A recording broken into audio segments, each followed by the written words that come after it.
네.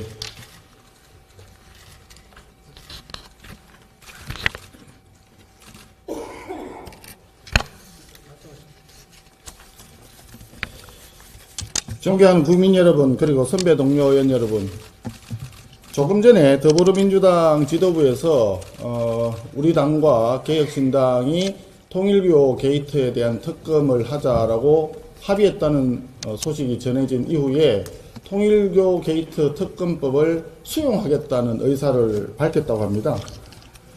저는 직접 들은 적은 없습니다만은 김병기 원내대표가 저와 같이 오전 중에 미팅을 하자라고 얘기했다는 이야기를 전해 들었습니다. 예, 우리 원내 수석께서 지금 요청을 받았다고 합니다.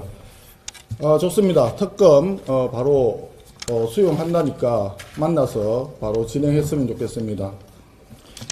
근데 이게 특검을 수용하면서도 사실 대장동 시즌2가 되면 안 되겠다라는 생각이 듭니다.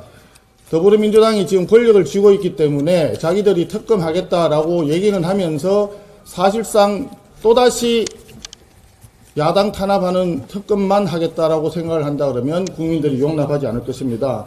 또한 지난번에 대장동 항소포기 외압 의혹에 대해서도 국정조사를 하겠다고 해서 먼저 더불어민주당이 제안을 해서 저희들이 오케이를 했는데 특위를 구성하자고 했다가 이런저런 핑계와 이유를 대면서 질질 끌다가 결과적으로는 법사위에서 그냥 하자.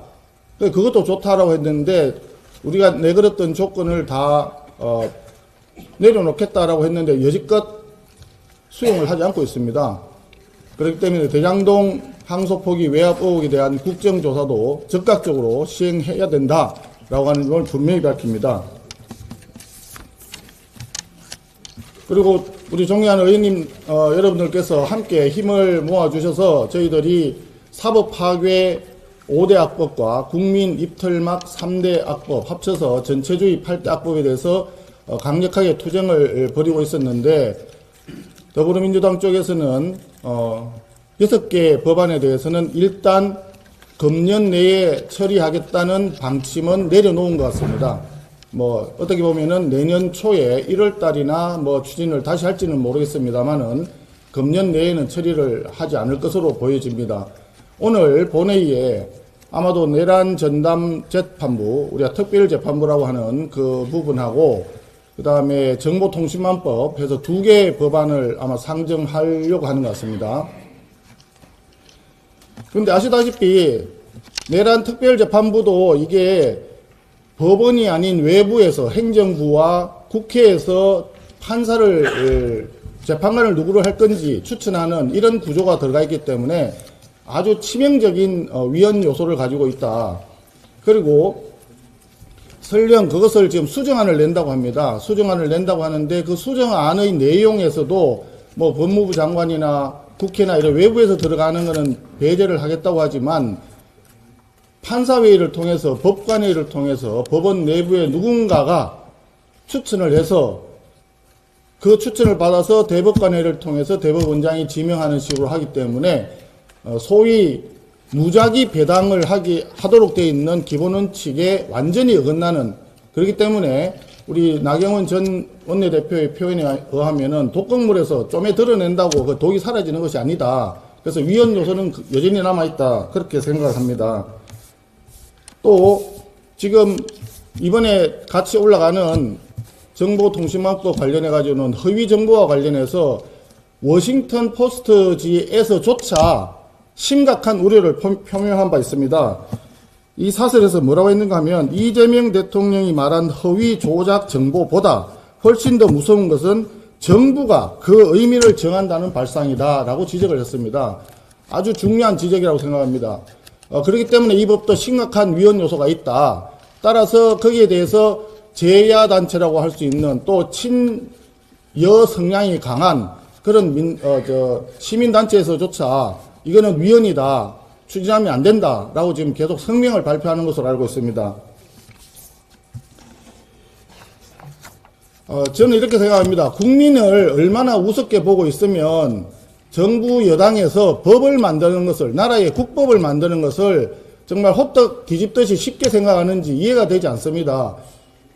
우리가 각 상임위에서 활동을 하고 법안을 만들면 소위 체계 작구 심사를 위해서 법사위로 갑니다. 그래서 법사위에서 전체를 조정해서 문제가 있는 건 다 소거하고 본회의에 올리는 것이 그동안 수십 년 동안 대한민국 국회가 만들어 온 관례이고 그것이 정상적인 입법 과정입니다. 그런데 법사위에서 만든 법 자체가 심각한 하자가 발생해가지고 본회의에 상정된 상태에서 수정안을 만드는 것이 도대체 지금 몇 번째입니까? 그것이 과거에는 이러지 않았습니다. 22대 국회 들어와서 벌써 몇 번째입니까? 법사위가 필요합니까? 이래 되면? 이런 상황이면 법사위가 필요가 없습니다. 저희들이 소수당이 되면서부터 누누이 강조했던 부분이 있습니다. 원내 1당은 국회의장을 맡아가고 원내 2당은 법사위원장을 맡아감으로써 제도적으로 견제와 균형이 이루어짐으로써 문제 있는 법은 사전에 걸러내자. 그것이 그동안의 국회 관행이었는데 그걸 깡그리 무시하고 의장과 법사위원장을 다 장악하더니만은 법 만드는 걸 이렇게 엉망으로 만들어버린 겁니다. 있을 수가 없습니다. 그래서 지금 다시 한번 더불어민주당에게 촉구합니다. 법사위원장은 원내 2당이자 야당이 된 국민의힘에게 당장 돌려주기 바랍니다. 한 가지 더 말씀드리겠습니다. 조금 전에 말씀드렸듯이 지금 오늘 상정하게 된다는 내란특별재판부 관련 법과 그 다음에 정보통신망법 관련해서는 여전히 위헌성이 많이 남아 있습니다. 그리고 그 위헌성을 소거하기 위해서 수정안을 더불어민주당에서 만든다고 하는데 그 수정안 내용이 어떻게 만들어지고 있는지 우리 의원님들 아무도 모릅니다. 법을 이렇게 만들어도 되겠습니까? 저는 이 수정안이 좀 더 합리적으로 만들어지든지 아니면 위헌적인 법률 추진을 중단하든지 더불어민주당이 오늘 본회의를 지금 10시에 개회를 하도록 지금 예정이 되어 있는데 이 부분을 포함을 해서 여야 원내대표가 만나서 본회의 개회 일시뿐만이 아니라 내용까지 해서 다시 한번 논의하기를 강력히 촉구합니다. 그래서 오늘 본회의에서 이 위헌적인 2개 법안 상정 처리하는 것을 일시 보류할 것을 제안을 하는 바입니다. 이상입니다. 네, 감사합니다.